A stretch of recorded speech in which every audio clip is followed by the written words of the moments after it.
Ahí sí. Muy buenas tardes, les doy la bienvenida a todos. Muchas gracias por asistir nuevamente a estos talleres. Este ya es la quinta sesión, si no me equivoco. Sí, Sí, la penúltima. la penúltima. Y viene una parte muy importante que es el tema de la entrevista.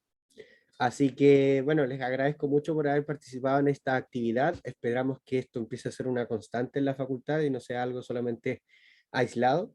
Así que, sin más, los dejo con Claudia para que comiencen con la sesión de entrevista. Así que, adelante, Claudia. Vamos, hola, hola, ¿cómo están? Vamos en la penúltima sesión y creo que una de las más importantes, viendo, ¿cierto?, el desarrollo de los elementos que hemos revisado en este taller. Hoy día, para que no se hagan ilusiones y no romperles el corazón, vamos a ver todo lo que tiene que ver con la teoría, ¿cierto?, de la entrevista, los tipos de entrevista que hay, porque no son las mismas. Existe la entrevista de selección y también existe la entrevista por competencia. Entendiendo, ¿cierto?, esa base es que ya la próxima semana, que es el último taller, vamos a trabajar, ¿cierto?, todos los elementos que están relacionados, ¿cierto?, con la comunicación, así como también vamos a ver, ¿cierto?, todas las preguntas que se hacen en la entrevista, cómo contestar, qué errores, ¿cierto?, no cometer. Así es que, sin más preámbulos, vámonos con la entrevista primera parte. La agenda. Hoy día, al terminar, ¿cierto?, la sesión, van a aprender a identificar, analizar y prepararse, ¿cierto?, para la entrevista laboral. Les recuerdo que tienen que hacer las preguntas en preguntas y respuestas para que esta panelista, ¿cierto?, no se enrede ni se confunda. Entonces, yo quería partir hoy día mostrándole este diagrama de la Marta Ales. Marta Ales es, por decirlo de alguna manera, ¿cierto?, la madre de reclutamiento y selección a nivel latinoamericano, junto con Chavenato, que es como el padre, si pudiéramos, ¿cierto?, generar una figura de esa forma. Y Marta Ale nos muestra, ¿cierto?, que en 20 pasos el proceso de reclutamiento y selección, nosotros hemos revisado por lo menos, ¿cierto?, 11 de estos pasos de alguna manera, y se los traje hoy día porque quería partir la charla con esto, contándoles gráficamente cómo se va generando este proceso de reclutamiento y selección, ya sea como postulante o bien, ¿cierto?, como reclutador, porque tengo la sensación que también eso podría pasar actualmente o en un futuro para con ustedes. Entonces, lo primero que sucede, ¿cierto?, es que la organización tiene la necesidad de cubrir una posición. Hay un cargo que está disponible, que no está cubierto o que simplemente, ¿cierto?, se tiene que cambiar. Entonces, el primer paso en este caso sería ir al área de recursos humanos y solicitar el descriptivo del puesto, es decir, el perfil de cargo, lo que hemos escuchado en varias de las charlas. Yo les he contado que el perfil de cargo tiene por una parte los requisitos, pero también, ¿cierto?, tiene las tareas, las funciones y las atribuciones. Entonces, cuando se genera la entrevista, cuando hacemos, ¿cierto?, la revisión de los currículos o cuando nos presentamos a los test psicológicos, tiene que ver con eso, tiene que ver con cumplir este descriptivo, con cumplir, ¿cierto?, este perfil. ¿Puede suceder que la organización no lo tenga? Sí, puede pasar, ¿cierto?, que la empresa, su empresa, ¿cierto?, o la empresa a la cual estás postulando no tengan el descriptivo del cargo. Y ahí el área de recursos humanos tiene que desarrollarlo, tiene que definir cuáles son los requisitos, requisitos intelectuales, requisitos de software, de conocimientos específicos, de habilidades técnicas y competencias, ¿cierto?, específicas, pero también tiene que enlazar esta información con las competencias. ¿Qué es lo que yo quiero, cierto, que haga este sujeto en este cargo y cuáles son los requisitos que tiene que cumplir? Estamos en el paso 3 y 4 para que lo vayan relacionando, cierto, con el diagrama. Luego, en el paso número 5, las organizaciones tienen que tomar decisiones. Voy a hacer movilidad interna, eso significa que voy a mover a alguien dentro de la jerarquía organizacional. Perdón, puedo hacer un movimiento, ¿cierto?, vertical ascendente, también puedo hacer un movimiento diagonal, o bien también puedo hacer un movimiento horizontal. Esos son los movimientos, ¿cierto?, que se generan al interior de las organizaciones de acuerdo a la jerarquía. Si yo decido mover a alguien, estoy aplicando un reclutamiento interno. Si yo decido traer a alguien de afuera, claramente, ¿cierto?, estoy haciendo un reclutamiento externo. Y que eso tiene que ver con el paso número 7. Tengo que definir, ¿voy a hacer un movimiento interno? ¿Voy a mover a alguien de un cargo a otro? ¿O bien voy a reclutar externamente a diferentes postulantes que cumplan, ¿cierto?, con el perfil. Luego viene lo que nosotros ya revisamos, que fue la recepción de candidaturas, es decir, la revisión curricular, que es el primer filtro que hacen las organizaciones cuando deciden hacerlo, ¿cierto?, de manera externa. Hacen un filtro, revisan antecedentes y luego viene la famosa entrevista, que es lo que vamos a ver el día de hoy. Este orden va variando. Puede ser que primero tengamos una entrevista, tal como les decía la semana pasada, y luego tengamos evaluaciones, y luego volvamos a tener otra entrevista. Va a cambiar, e incluso, ¿cierto?, tal como vamos a ver hoy día, hay organizaciones que no hacen pruebas psicológicas, que solamente se enfocan en la entrevista, entendiendo que la entrevista es la doña y señora, ¿cierto?, del proceso de reclutamiento y selección. Y luego, ¿cierto?, se elige al postulante que cumple, ¿cierto?, con el perfil que se mostró probablemente más adecuado en la entrevista y que también tiene el desarrollo de habilidades o competencias más adecuadas, ¿cierto?, de las evaluaciones psicológicas. Generalmente las empresas funcionan con una terna o una cuarta. Cuarta, ¿cierto?, son los 4 mejores candidatos, o la terna, que es la clásica, los 3 mejores candidatos, y finalmente el cliente interno, la gerencia, el jefe de departamento, de área, o el dueño de la empresa toma la decisión, ¿cierto?, de quién es el seleccionado final.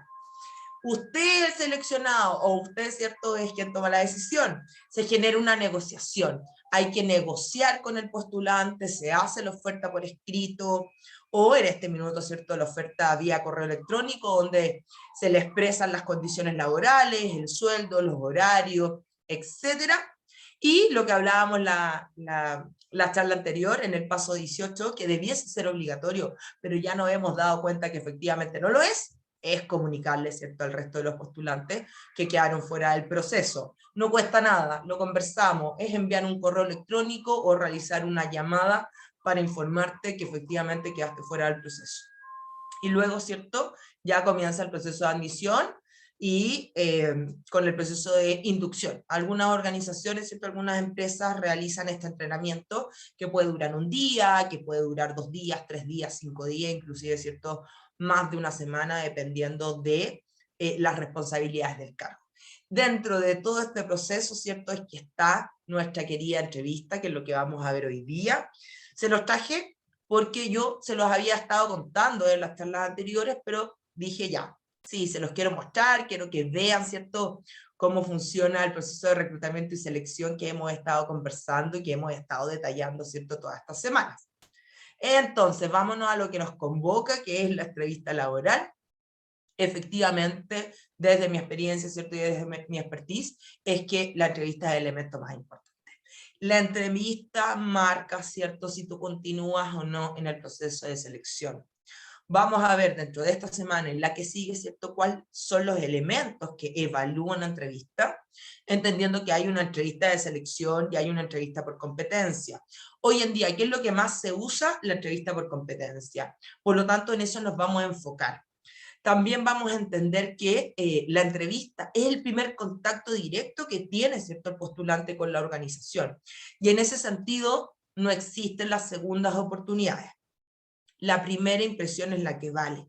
La primera impresión es súper potente y no la podemos cambiar. Tal vez en la vida real yo conozco a alguien, ¿cierto?, y no me cae muy bien la primera vez que lo conozco, pero después la vida nos otorga, ¿cierto?, una segunda, una tercera, una cuarta, una quinta oportunidad y terminamos, ¿cierto?, siendo los mejores amigos de la vida. En la entrevista, en el mundo laboral, efectivamente eso no sucede.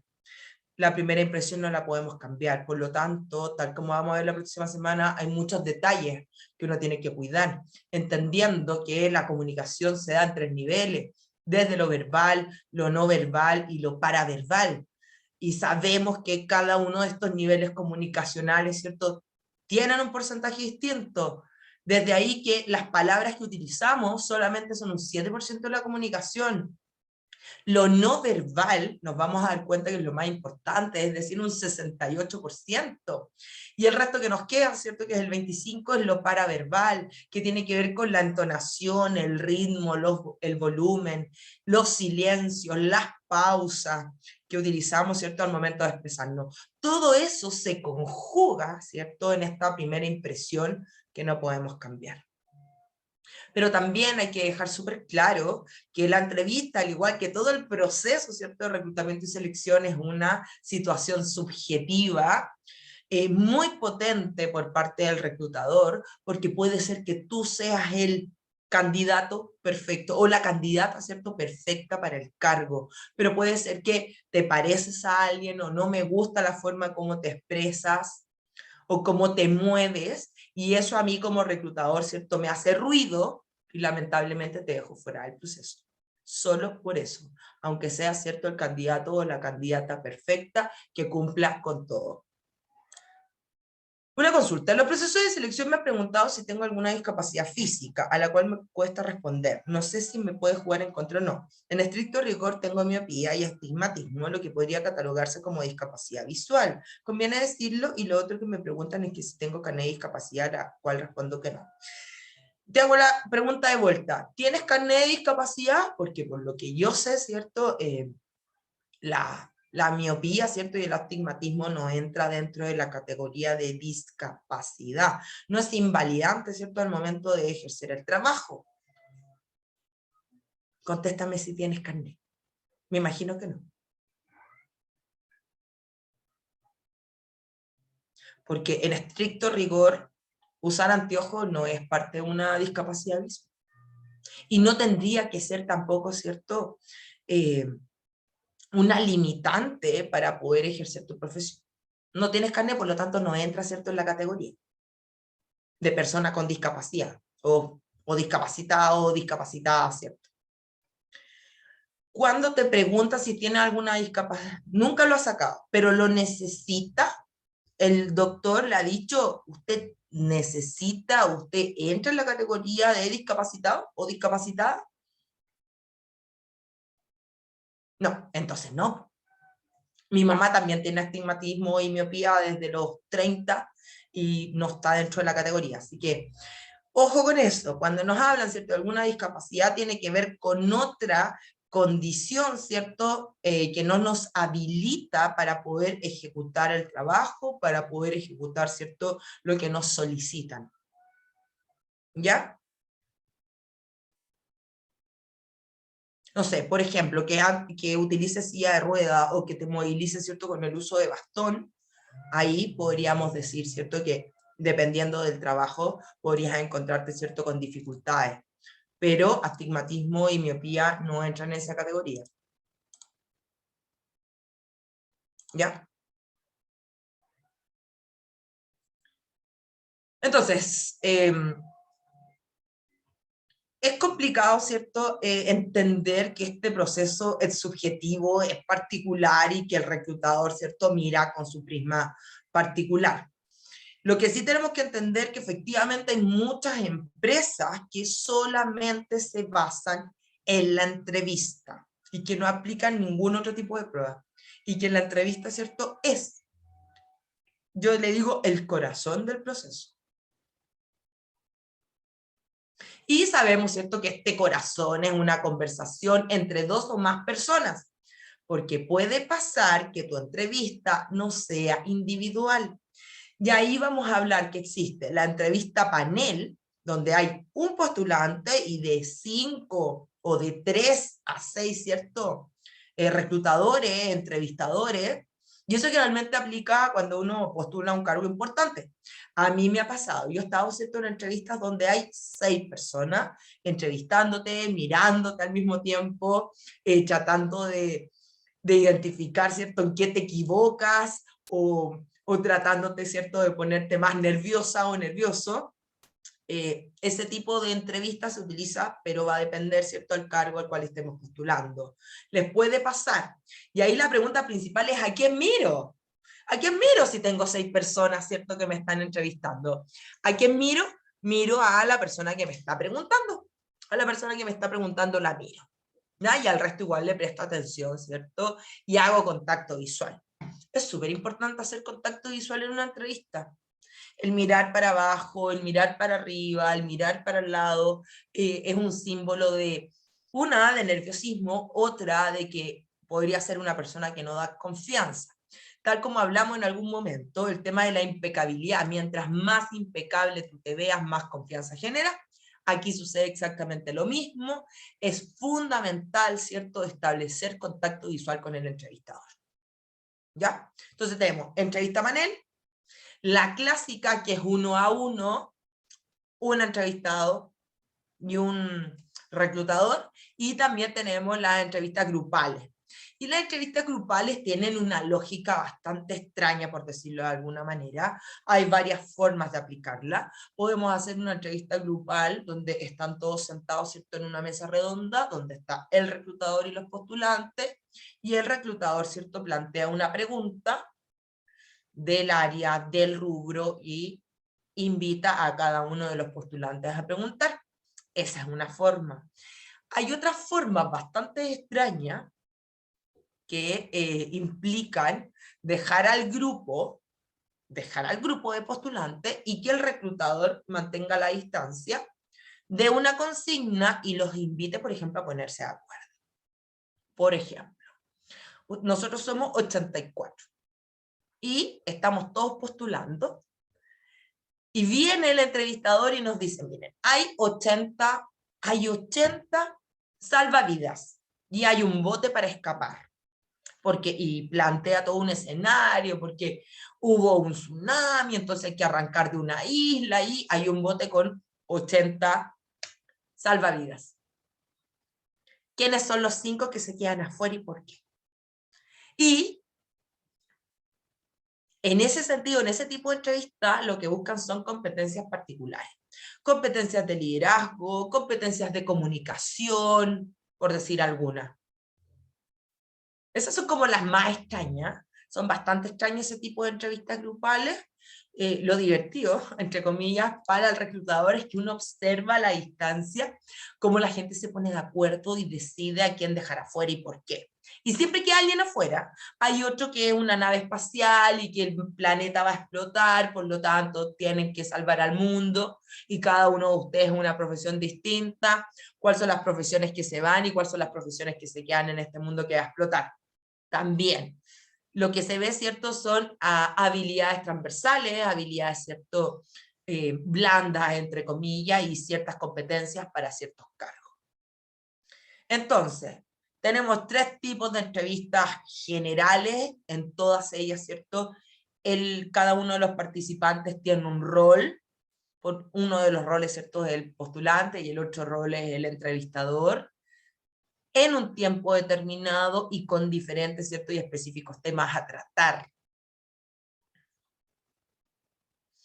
En ese sentido, tenemos que tomar en consideración que si nosotros somos el entrevistador, efectivamente la forma como hacemos las preguntas van a afectar las respuestas, ¿cierto?, que nos entregan.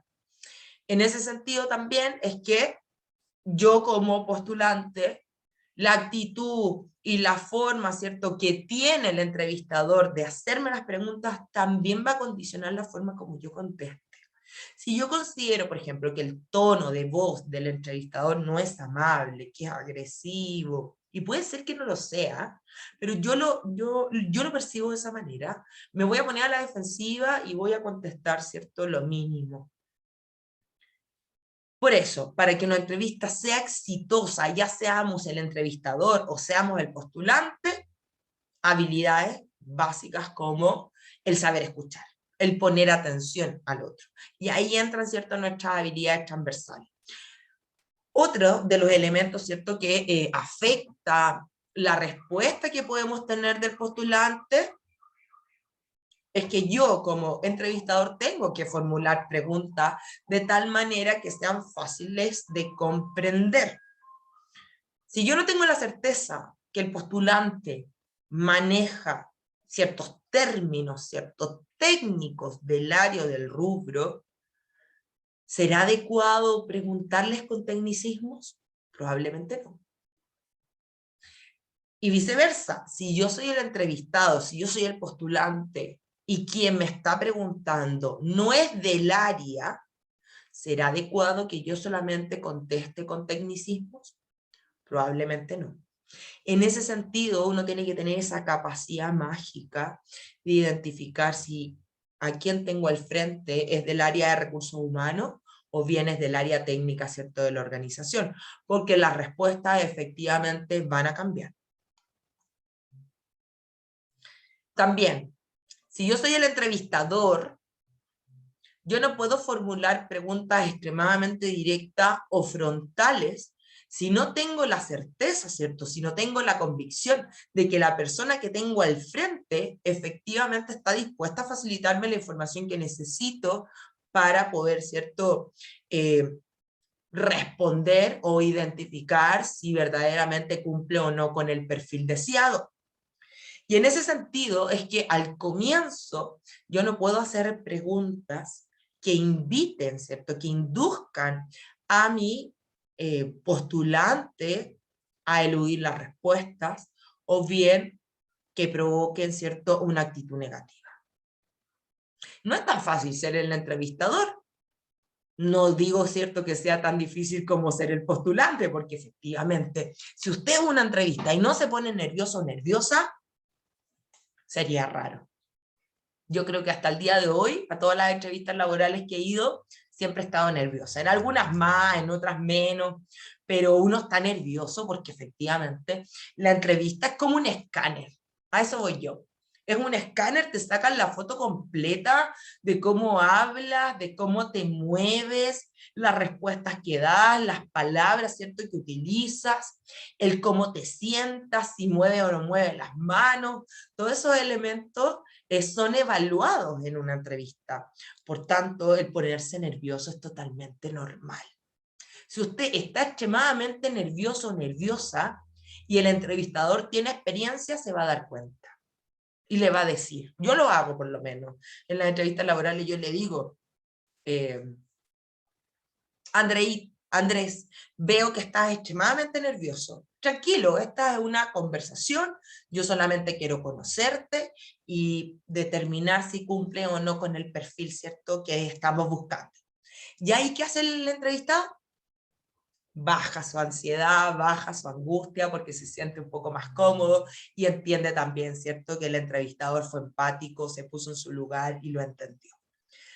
Como postulante, yo también le puedo decir, ¿cierto?, al entrevistador, sí, es que me confundí con la pregunta. Yo como postulante también le puedo decir al entrevistador, ¿sabe qué? Estoy extremadamente nerviosa, discúlpeme, voy a tratar, ¿cierto?, de calmarme un poco. Uno se lo puede decir y al decirlo y al verbalizarlo, efectivamente baja la ansiedad. Pregunta. Me imagino que los entrevistadores van tomando apuntes mientras van realizando las entrevistas. Ajá, pero ¿sobre cuáles temas? Va a depender y vamos a ver que existen 3 tipos de entrevistas laborales. Vamos a ver que existen la estructurada, la semiestructurada y la entrevista libre. Y el tema que los apuntes que uno va tomando van a depender, ¿cierto?, del estilo de entrevista que utilicemos también.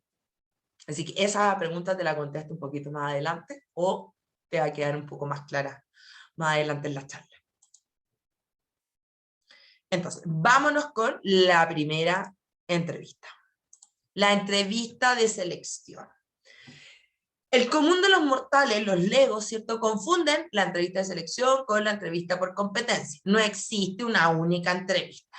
Nos puede tocar de selección, donde tenemos 3 tipos, estructurada, semiestructurada y libre, y la entrevista por competencia, que es una sola forma, ¿cierto?, de preguntar. Entonces, tal como les decía, la entrevista de selección puede ser 1 a 1, puede ser grupal o bien puede ser panel. Ahí, ¿qué es lo primero que hace el entrevistador? Es contarte un poco acerca de qué se trata el trabajo, o de la práctica, porque también, ¿cierto?, podríamos estar buscando práctica laboral. Entonces te cuentan un poco de qué se trata el trabajo, te cuentan un poco también de manera general de qué se trata la organización, y a través de esta conversación va recogiendo información que le permite evaluarte si cumple, ¿cierto?, con los conocimientos, con las habilidades para poder desempeñar las funciones descritas en el perfil de forma correcta. ¿Qué es lo peor que nos puede pasar como postulante? Que el entrevistador no sepa, ¿cierto?, cuál es el perfil del cargo al cual estoy postulando. Que es lo peor también que nos puede pasar como postulante, que el entrevistador no maneje, ¿cierto?, nuestro currículum. Ojo ahí. Si usted va como postulante, usted tiene que saber su currículum al revés y al derecho. Porque los entrevistadores son malos. Y vamos a tratar de pillarlo. A lo mejor no en fechas, pero sí vamos a tratar de pillarlos en la información que usted incorporó en el currículum. Es por eso que les vuelvo a repetir, que se los dije el día de que vimos currículum, no mientan. No mientan porque nos vamos a dar cuenta. Los entrevistadores nos damos cuenta cuando nos mienten. Al momento de hacer esas preguntas específicas en la entrevista. ¿Qué cosa no debe preguntar el entrevistador? A ver, el entrevistador no te debiese preguntar qué lo hacen y no debiesen hacerlo. Si quieres tener hijos, tu estado civil y muchas otras cosas íntimas. Generalmente las preguntas íntimas que no están enfocadas al desempeño laboral no debiesen ser permitidas por el postulante en una entrevista, considerando que se puede dar una situación de acoso. Entonces uno tiene que estar súper alerta. Todas las preguntas deben ir enfocadas a el desempeño laboral, a tus conocimientos, a tus habilidades, a tus competencias, no a ti, a tus cosas personales. ¿Se puede o debe llevar? Sí, llévelo. Yo le llamo la carpetita mágica. Usted siempre tiene que tener su carpetita mágica si va de postulante. Una carpetita sobria, no de colores fluorescentes, porque también nos fijamos en esas cosas. Carpeta sobria, ojalá no esté rota, ¿cierto? Y se vea ordenada. Y en esa carpeta usted lleve su currículum impreso, sin manchas, sin arrugas, documentos importantes como certificados de título, capacitaciones. Si usted, cierto, potenció el idioma en su currículum, podría llevar su certificado, cierto, de inglés o de otro idioma, pero sí puede llevarla, no hay ningún problema, y puede, cierto, entregarle una copia de su currículum al entrevistador.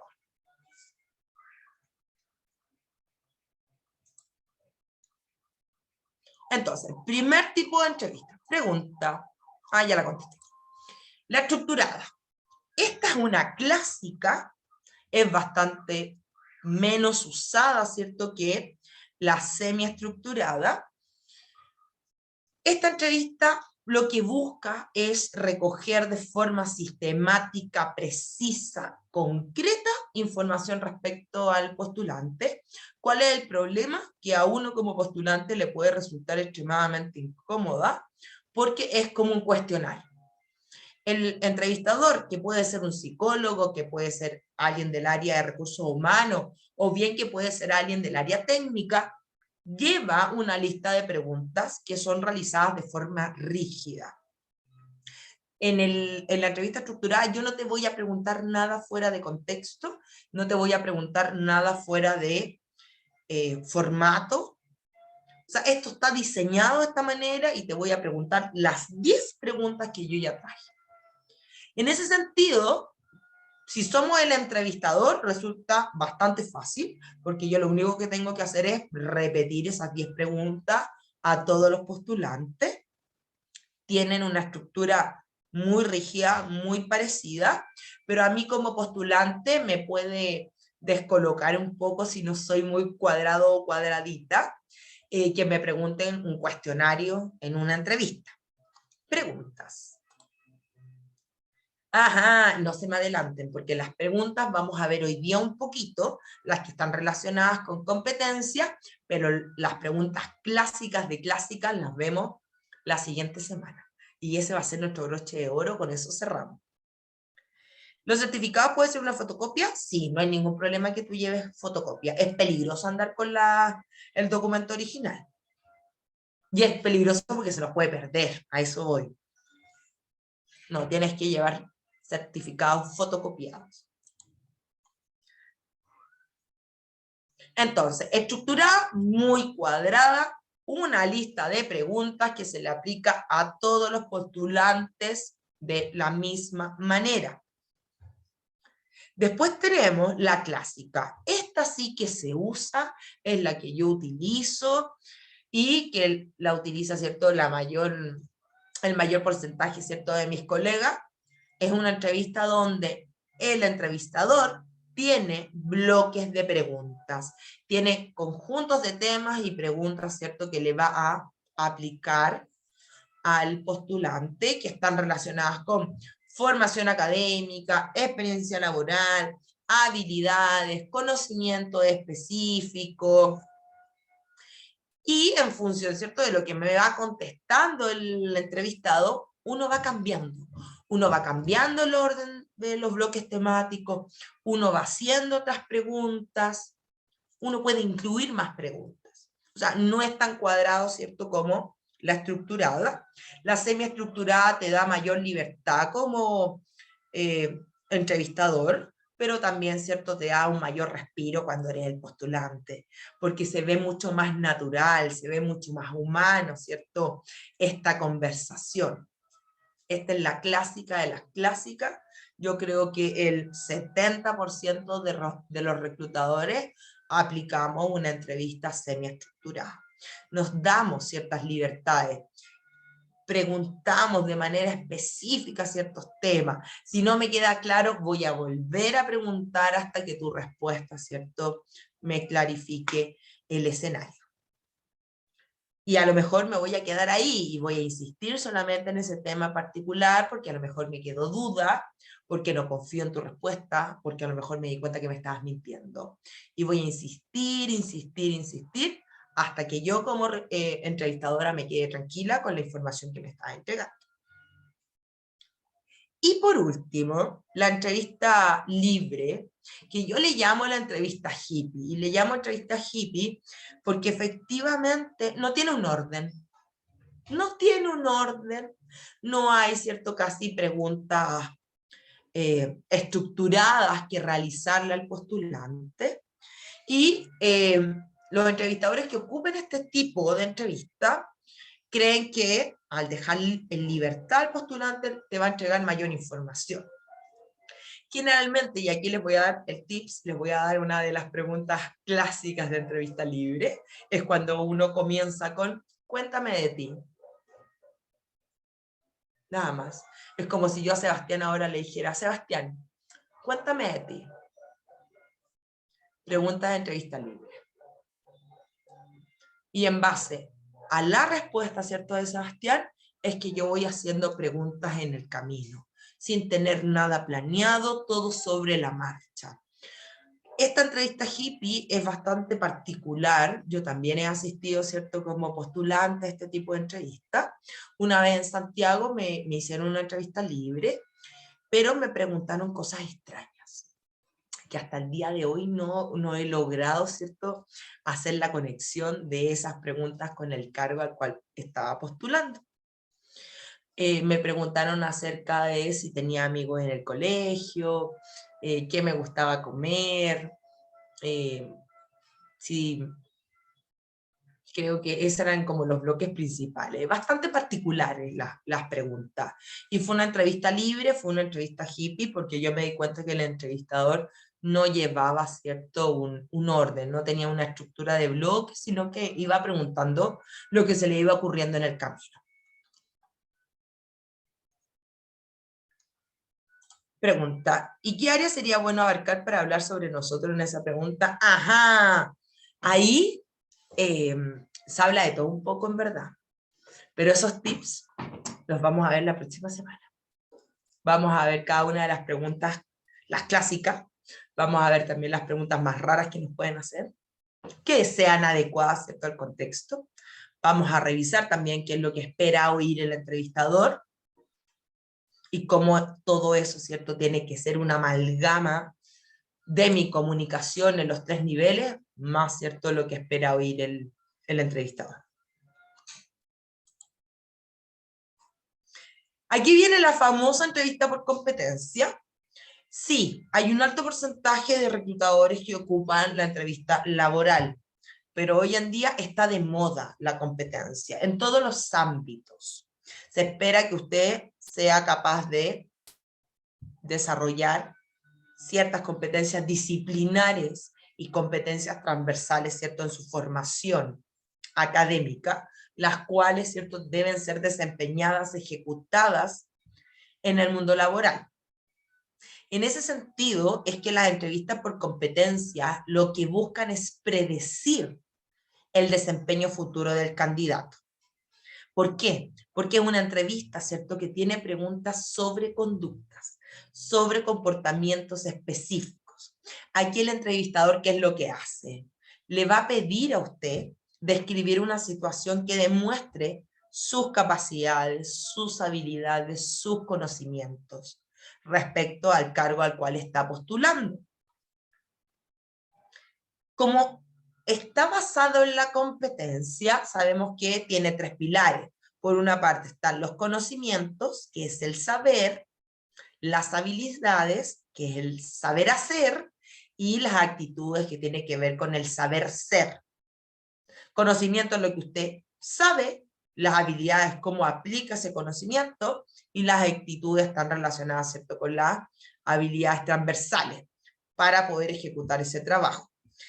Para poder, ¿cierto?, determinar si usted tiene esas competencias laborales, lo que va a hacer el entrevistador es indagar en su historia de vida, indagar en su formación académica, indagar, ¿cierto?, cuando estaba en el colegio, indagar en distintos aspectos para poder identificar cómo usted esas competencias, ¿cierto?, las puso en práctica en el pasado, ya que se cree que todo comportamiento pasado basado en competencia va a predecir, ¿cierto?, un comportamiento futuro.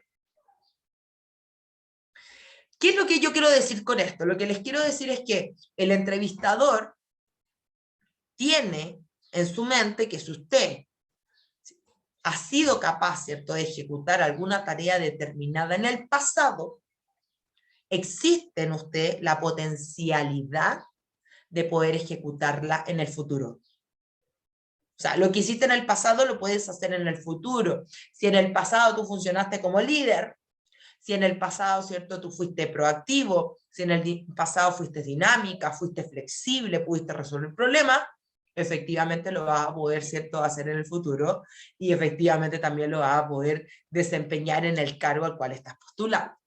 Pregunta. Los magíster diplomados certificados que mejoran el CV, ¿por qué suman como competencia? A ver, los magíster y los diplomados, ¿cierto?, y los cursos nos pueden colaborar en el desarrollo de una competencia. Y nos colaboran, ¿cierto?, desde el ámbito del conocimiento. No basta, ¿cierto?, hacer un magíster, uno tiene que hacer el magíster, incorporar los conocimientos, aplicar esos conocimientos, ¿cierto? Pero hay un tercer pedacito de la competencia, que es la actitud.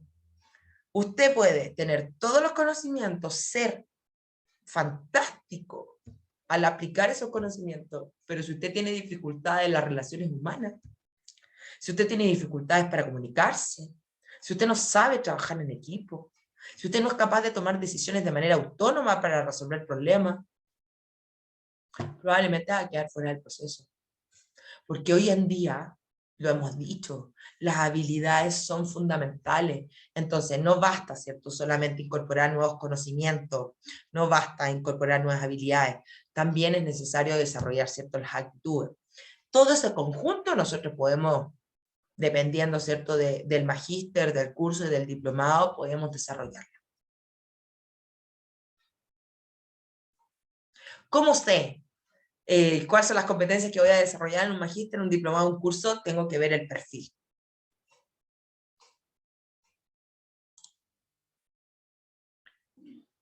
Ya, clarito entonces qué significa la competencia, claritos entonces de qué es lo que están midiendo en esta entrevista por competencia, que es distinta, ¿cierto?, a la entrevista laboral.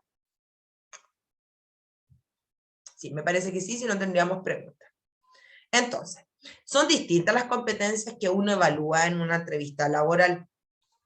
Primero están las competencias individuales, que son las competencias, ¿cierto?, únicas y particulares que el individuo posee, como por ejemplo, los conocimientos, la flexibilidad, la tenacidad que usted puede tener en el pasado y que puede, ¿cierto?, desempeñarla en el cargo al cual está postulando, la firmeza al momento de tomar decisiones, ser una persona íntegra, la toma de riesgos y también la independencia son competencias individuales para las cuales se hacen cierto tipo de preguntas, como por ejemplo,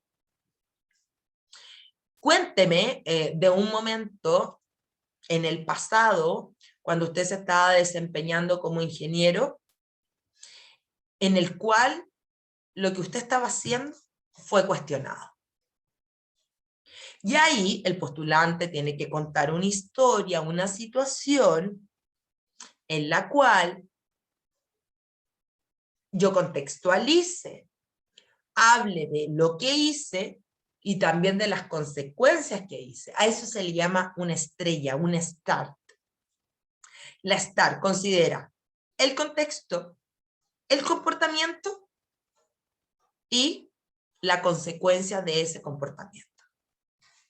Y la STAR usted la puede aplicar a todas las entrevistas por competencias donde haya, ¿cierto?, un entrevistador que le pregunte sobre una situación que usted vivió en el pasado, ya sea como estudiante, como practicante.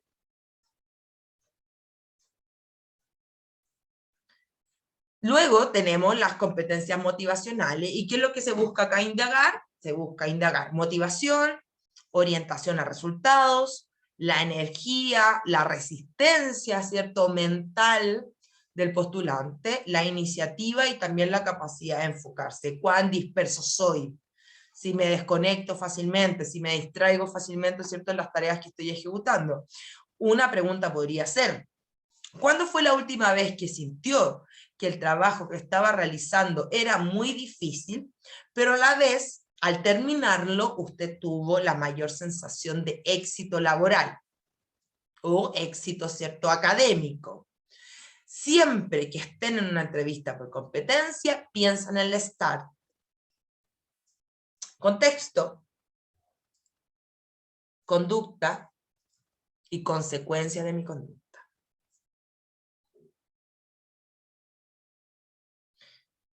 Otra de las competencias, ¿cierto?, que pueden evaluar en esta entrevista son las que están relacionadas con lo analítico. Y aquí lo que se busca, ¿cierto?, evaluar es el aprendizaje práctico, habilidades que usted pueda poseer en relación a la toma de decisiones, su capacidad de análisis, la innovación, resolución de problemas, manejo de conflictos y atención a los detalles. Ejemplo. Explíqueme un momento en el cual identificó un nuevo enfoque para resolver un problema. Y ahí usted tiene que, y lo repito para que no se los olvide, nunca, nunca, aplicarle STAR. El contexto, la situación que se estaba presentando, el problema que se estaba presentando, cuál fue la conducta, ¿cierto?, que usted realizó, cuál fue su actitud y cómo es ese comportamiento, esa conducta que usted ejecutó, le dio, ¿cierto?, un nuevo enfoque, una nueva mirada, una solución distinta al problema que se estaba viviendo. Y la consecuencia de eso también. Después tenemos las clásicas competencias, ¿cierto?, de liderazgo. Y ahí entramos, ¿cierto?, de lleno al mundo de ser líder y no ser jefe. ¿Sabemos cuál es la diferencia, ¿cierto?, entre un líder y un jefe? Y acá es cuando el mayor porcentaje, ¿cierto?, de postulantes se equivocan, porque piensan como jefe y no piensan como líder al contar, ¿cierto?, alguna situación. Sabemos que el líder impone, que el líder no pide colaboración, perdón, que el jefe impone, que el jefe, ¿cierto?, no pide colaboración, que el jefe no se ensucia las manos, que solamente nos da instrucciones, que no nos permite participar, ¿cierto?, de la toma de decisiones, ni tampoco de de la resolución de problemas y que probablemente tiene muchas dificultades comunicacionales. Por otra parte, sabemos que el líder sí le gusta trabajar en equipo, sí pide la colaboración, ¿cierto?, del resto de los participantes, sí invita a que sus colaboradores tomen decisiones, resuelvan conflictos, manejen problemas, los invita, ¿cierto?, a ser autónomos. Entonces, desde ahí es el primer cambio de switch, ¿cierto?, que tenemos que hacer, salirnos del enfoque tradicional de la jefatura e irnos, ¿cierto?, a un liderazgo y desde ahí contestar las preguntas que vamos a identificar inmediatamente, que están orientadas a conocer cómo, y si es que tenemos, ¿cierto?, en el pasado competencias de liderazgo y cómo podemos aplicarlas en un futuro.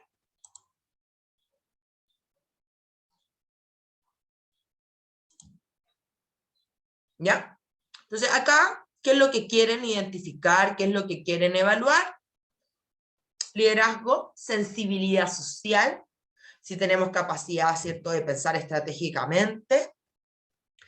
También está el control de gestión y, por supuesto, también la gestión de los proyectos. Y ahí le podrían preguntar a usted, ¿alguna vez ha gestionado un equipo para conseguir un objetivo? Y si es así, ¿cómo? Entonces ahí ustedes me podrían decir, pero pucha, yo no tengo todavía experiencia laboral. Pero a lo mejor en su formación académica, en la participación del centro de alumnos, o a lo mejor participaba, ¿cierto?, en alguna misión o en un grupo, ¿cierto?, social, tuvo que gestionar un objetivo. Nuevamente, estar. Contexto, comportamiento, consecuencia. Como un tatuaje, piénsenlo como un tatuaje la estrella, y así nunca, ¿cierto?, se les va a olvidar, y se van a acordar de mí en las entrevistas por competencia, y van a decir, ah, yo me acuerdo que la Claudia dijo, la STAR. Y por último, que se confunde con las competencias, ¿cierto?, de liderazgo, pero las competencias interpersonales, perdón, consideran las de liderazgo en sí mismas, todas las de liderazgo, y además competencias sociales. Competencias sociales entendidas como la asertividad, la empatía, la comunicación efectiva, y todas, ¿cierto?, todas las que están relacionadas con habilidades de trabajo en equipo. Resolución de conflictos, manejo de problemas, toma de decisiones. Todas esas, más las de liderazgo que mencionamos anteriormente, son las competencias interpersonales que son evaluadas, ¿cierto?, en la entrevista. Y acá nos podrían preguntar, preguntas muy simples como, cuénteme de alguna situación laboral en la que trabajó con éxito como parte de un equipo. O le podrían preguntar, cuénteme alguna situación en la que lideró un equipo de trabajo para resolver un problema. ¿Qué fue lo que hizo? Y también nos podrían preguntar, durante su formación académica, ¿hubo alguna situación en la cual tuvo dificultades para trabajar en equipo? Porque también nos pueden hacer la pregunta a la inversa. O sea, no solamente el entrevistador quiere identificar sus habilidades o sus competencias, sino que también su incompetencia, aunque suene feo. Y piensen, ¿cuántas veces han tenido, y hagámonos la pregunta, cuántas veces hemos tenido dificultades, ¿cierto?, para trabajar en equipo? ¿De quién ha sido la responsabilidad, nuestra o del resto? Entonces ahí hay que ser más pillo del entrevistador y buscar una respuesta, ¿cierto?, que no muestre nuestra incapacidad, sino que probablemente muestre las dificultades que se generaron en el contexto. Y aquí me estoy adelantando un poco, porque cuando uno cambia de trabajo, cuando va a una entrevista, ¿cierto?, y cambia de trabajo y te preguntan, ¿por qué dejaste el trabajo anterior? ¿O cuál fue la situación que desencadenó que renunciaras a tu último trabajo? La gente comete el gran error de hablar mal de la jefatura. No, lo que pasa es que mi jefe no era una persona cercana, entonces teníamos dificultades comunicacionales, por lo tanto me costaba mucho cumplir con lo que él me solicitaba. Esa, por ejemplo, y me acerco a la cámara, esa es una de las peores respuestas que uno puede dar. Nunca, jamás hay que personalizar los conflictos, personalizar los problemas o las dificultades en el mundo laboral. Uno siempre habla del contexto, del ambiente, de la cultura, del clima organizacional. Entonces, una respuesta más adecuada sería, lo que pasa es que en mi anterior trabajo yo no me sentía cómoda porque sentía que no había un clima adecuado para poder desempeñarme, para poner en práctica mis conocimientos. Probablemente había una falta de liderazgo o falta de comunicación con el equipo, pero eso era lo que pasaba, por eso renuncié y tomé la decisión de buscar nuevas oportunidades laborales en las que efectivamente me pueda sentir más a gusto y pueda, ¿cierto?, explotar todo lo que sé y ponerlo en práctica. A veces preguntan, cuéntenme cuando usted estuvo en una situación en donde tuvo que tomar una decisión importante sin tener toda la información para responderla. ¿Cómo se contesta? ¿Cómo se contesta? Con la stack, Catalina. Tú vas a contar la situación, ¿ya? Esa situación donde tuviste que tomar la decisión. Vas a contar qué hiciste y luego vas a contar, ¿cierto?, cuál fue la consecuencia de esa decisión. Si la consecuencia fue mala, uno tiene que ser capaz de hacer, ¿cierto?, el ejercicio introspectivo de reconocer que se equivocó. Y reconozco que me equivoqué, que probablemente no debería haber tomado esa decisión, que debería haberme dado el espacio y el tiempo para conseguir toda la información, porque probablemente actué de forma impulsiva. Nunca ocupar la palabra impulsiva. ¿Qué podemos hacer en esa situación? Hablar y reconocer que a lo mejor te equivocaste, pero nunca, nunca, nunca, nunca, nunca decir que actuaste de manera impulsiva. ¿Por qué? Porque la impulsividad se asocia inmediatamente con descontrol de impulso. Y el descontrol de impulso puede estar relacionado con agresiones verbales, agresiones físicas, con tomar ciertos los materiales de trabajo y romperlos, pescar el computador y tirarlo. Entonces nunca, nunca, nunca, nunca ocupen la palabra, ¿cierto?, impulsivo o impulsiva. Pero sí puedes reconocer que lo hiciste mal y explicar que realizaste, ¿cierto?, el ejercicio reflexivo, que después lo conversaste con tu jefatura y que en conjunto, ¿cierto?, resolvieron la situación a pesar de que te equivocaste.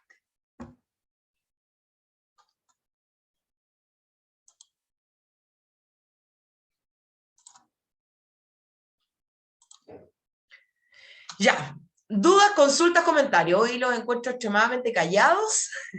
No sé si estuvo tan claro que no hubieron tantas preguntas como en otras charlas. Una consulta, resulta que estoy postulando una práctica y pasa a la segunda etapa. Por ende me pidieron rellenar un test y entrar a una sección de entrevista como grabada. No tengo idea cómo hacerlo, ni que me preguntarán. ¿Algún consejo?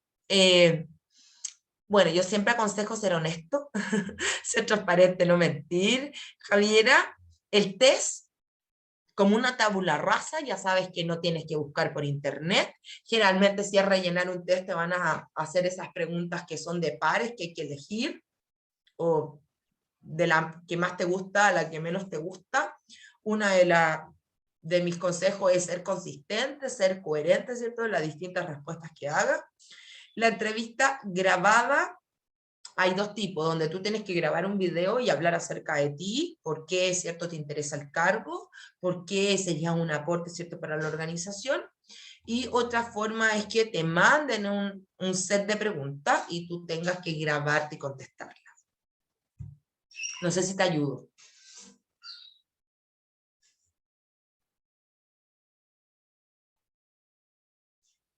Las posturas lo hablamos en la próxima sesión. Ahí, la próxima sesión, vamos a tirar toda la carne a la parrilla, como se dice.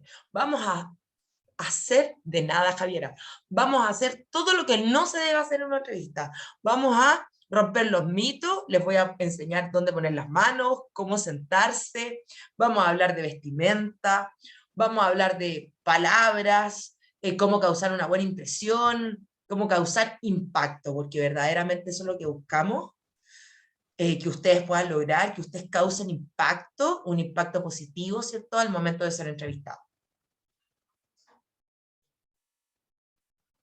Pero Felipe, no se me adelante, lo vamos a ver la próxima semana, porque ya se nos acabó el tiempo. Pero lo que yo aconsejo es business casual, camisa, pantalón, zapato.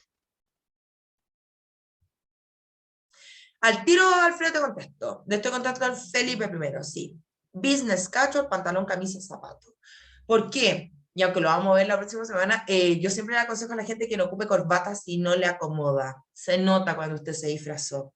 Se nota cuando la corbata le incomoda. Por lo tanto, si no está acostumbrado a usar corbata, no la use. Claro que si va a postular a un cargo de gerente, ¿cierto?, se le pide un poco más de sobriedad y formalidad. Pero para mí, con camisa, pantalón de vestir y zapatos sería adecuado. De nada, Felipe. Alfredo, ¿se puede dar el caso que el entrevistador incita al postulante a un ambiente específico para ver cómo reacciona? Como por ejemplo, el entrevistador dice que no le gustan los animales y quiere ver cómo reacciona el postulante que le gustan los animales. Sí, sí puede pasar. Esas son las preguntas provocadoras que no se aconseja que se realicen, pero igualmente hay muchos entrevistadores que lo hacen solamente para ver si tú te descontrolas frente a una situación que no te acomoda. Pero sí, sí lo pueden hacer. ¿Por qué? ¿Y por qué se hacen preguntas provocadoras? Para buscar que tú reacciones negativamente.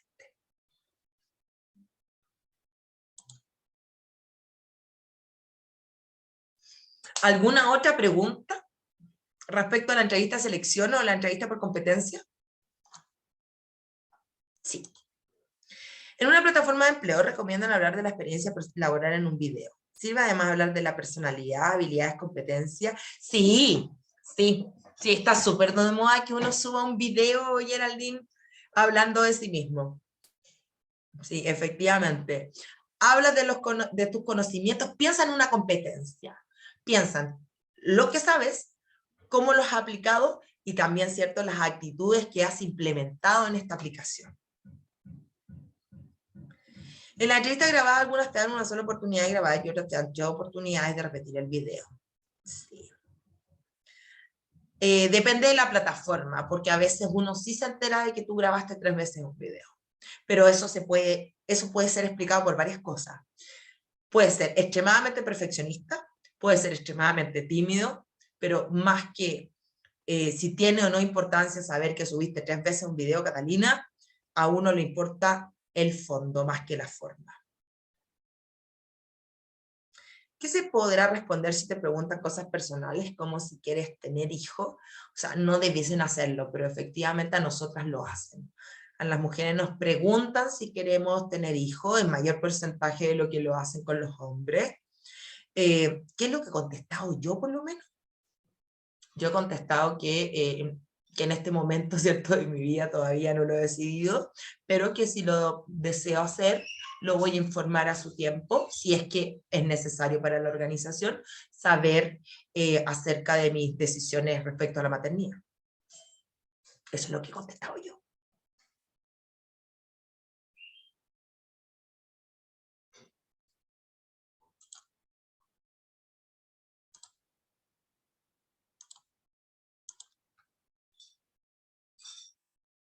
¿Alguna otra preguntita? Vayan anotando todas las preguntas que se les ocurran para la entrevista, porque recuerden que la próxima sesión es la última que tenemos. Así es que tenemos que aprovechar, ¿cierto?, el tiempo, sacarle el jugo, como se dice en buen chileno, y resolver todas sus dudas. Si les queda alguna duda también respecto al proceso de selección y reclutamiento, currículum, carta de presentación, el perfil de LinkedIn, lo resolvemos, ¿cierto?, la próxima semana. Veo que no hay más preguntas, así es que creo que, Sebastián, hemos terminado la charla de hoy.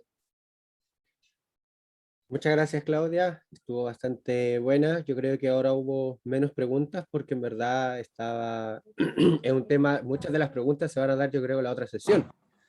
Pero como todas las otras presentaciones estuvo muy buena, siempre digo, a mí Súper. también me sirve mucho, así que les agradezco a todos los asistentes y nos vemos el próximo martes. Chao, chao a Nos todos. vemos el Que estén próximo muy martes. Que bien. estén muy bien. Buena Muchas semana para gracias. todos y Chao, todas. chao. Chao, chao. Gracias por asistir.